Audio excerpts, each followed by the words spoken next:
सुप्रभात.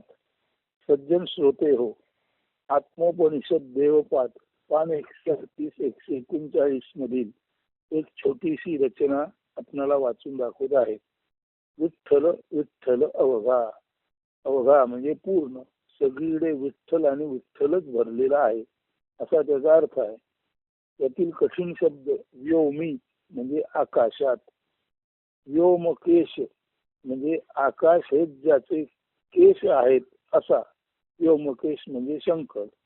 आता याचं रहस्य असं आहे, जेव्हा माणूस शांत निवांतपणे बसतो तेव्हा त्याच्या आत जो चैतन्य रूप आत्मा असतो तो एखाद्या दीपस्तंभासारखा, प्रकाश स्तंभासारखा स्थाणू म्हणजे अचल अढळ असा असतो.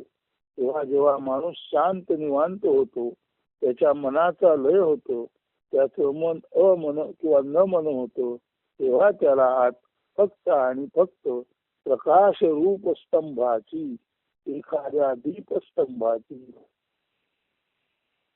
किंवा ज्योतिर्मय ज्योतिरूप ईश्वराची जाणीव होते. आणि हा ज्योतिरूप ईश्वर, हा ज्ञान प्रकाश रूप ईश्वर, तोच आपल्या हृदयामध्ये विशेषत्वाने ठोंब्या म्हणजे उभा आहे. आणि हा ज्ञान रूप ज्योतिरूप, हा ज्ञान प्रकाश जाणीव युक्त असलेला हा जो प्रकाश स्तंभ आहे, हा प्रकाशाचा जो सोट आहे म्हणजे सुळका आहे, त्यालाच विशेषत्वाने ठोंबा असलेला विठोबा म्हणतात. आणि एकदा का आपल्या हृदयात ज्ञान जाणीव रूप प्रकाशाचा स्तंभ, ज्ञान जाणीव रूप ज्योतिर्मय ईश्वर आहे याची आपणाला जाणीव झाली की ही जाणीवच आपणाला विठ्ठल म्हणून उमगते. आणि ही विठ्ठलाची जाणीव माणसाला आपल्या आत होते. विठ्ठल रूपी परमेश्वर माणसाला म्हणजे जीवाला भेटतो असा त्याचा अर्थ आहे. आणि जीवाला आपल्या आतील विठ्ठल रूपी परमेश्वर भेटला की त्याच्या तन मनाला अत्यंत आनंद होतो आणि त्याचं मन उन्मन होतं. म्हणजे आपल्या मर्यादा ओलांडून त्याचं मन वरवर जातं आणि आकाशापर्यंत पावतं. आणि आकाशात गेल्यानंतर त्या आकाशात व्यापलेला तो सर्व व्याप्त व्योमकेश म्हणजे शंकर हा देव आपणच आहो असं कळतं. नंतर पुन्हा तो जेव्हा शरीरात मनी बनून येतो तेव्हा आकाशातला व्योमकेश म्हणजे शंकर आणि हृदयातील विठ्ठल हे दोन्ही एकच असून इतकंच नव्हे, ज्याला राम म्हणतात, ज्याला कृष्ण म्हणतात, ज्याला हरी म्हणजे विष्णू म्हणतात, ज्याला हर म्हणजे शंकर म्हणतात, ते सर्व राम कृष्ण हरी हर वेगवेगळ्या नावाने ओळखले जाणारे देव म्हणजे काही नसून केवळ आत्मा आहे.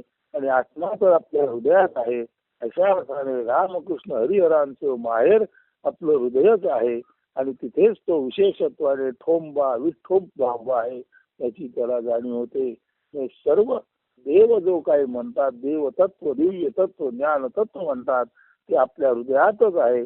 अशी जेव्हा माणसाला अत्यंत उच्च पतीची जाणीव निर्माण होते तेव्हा त्याच्यातून उद्गार निघतो, विठ्ठल विठ्ठल अवघा.